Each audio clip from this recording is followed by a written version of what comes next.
As we're heading out, we're thinking about our downwind run. Yeah. What are we, doing like a pre-race checklist kind of thing, or what's going in your mind? What are you looking at? Well, right now I'm looking at what the tide's doing, because we're going to come from Portlock to Waikiki, so we're looking at the tide, so we'll talk about what the tide's doing right now. I mean, we have a upcoming tide, so that's really good. It's high tide now, so that means the bay is full of water, and the water's going with us. We have an easterly wind, which is favorable, but what happens is when we have the tide going with us, it makes the bumps actually smaller because the water's moving with the swell train, and so it makes the bumps smaller, but it also makes the runs faster. So your best tides are the incoming tides on this run. And then obviously the windier it is, the more fetch that's created with the chops. So that's what we're looking at right now. So we'll go out there and kind of set up and look at it, make sure all our equipment is solid, that you're wearing a leash, and that you have a game plan and you're with somebody. If you're by yourself, you should carry a phone, super important, or something to signal, let people know your flight plan, because safety is the most important. Yeah, on the shaft, yeah. We call it choking up. And the reason you're choking up is because that way you're going to get more drive off that top hand. Should he make the paddle longer or anything like that? Hold the paddle up for you. No.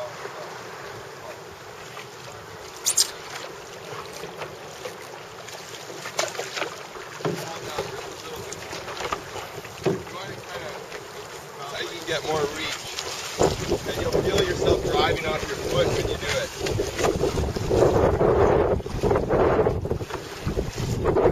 So his stance is okay and everything? Fine.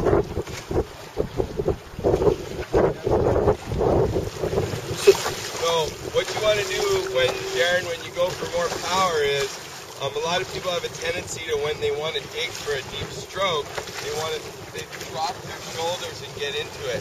What you want to do is you want to lessen the bounce on the board. So when you want to have a deep power stroke, bend your knees a little bit more and throw your shoulder more into it, and then drive off of it and pull up off of it. Oh. So have a look, Jared. What you want to do is you don't want to push down on it. You want to put it down. So, again, like I was saying, a lot of people, when they go for the power, they push over it like that. What I want you to do is I want you to push through it. It's a twist, it's a drive. Sometimes I even change my stance to grab more water. So if you really need to go in, you can change, offset your stance and really drive off the foot and pull back through it this way. That's so you don't compress the hull? Yeah. Because if you go like this, what happens is you're compressing the hull, and you're also pulling up on the water in the back, which is compressing the hull. Okay. So let's look at him then. So if he's doing this stroke, try and do these deep strokes, and let's see. You do a deep stroke.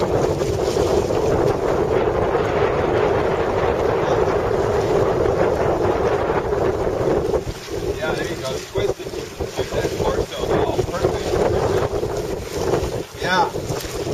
Try to keep the blade right on one side of the board. The blade outside of the board. Straight up and down. So the blade's always straight up and down? Straight up and down. If the board tends to yaw when you stroke, that's because look at your stroke arc. Oh. If the blade is straight up and down, look at your stroke arc. But you do those kinds of strokes sometimes on that kind of board? You would do that on this board because you use it to control. It's called a J stroke or something like that. Oh, okay. So now as we're getting out toward the buoy, what are you looking at? Or thinking about? I'm looking at going. So, looks like the wind is going well. There's lots of little bumps here. All these little bumps, as I start to look at them, are all little things like this.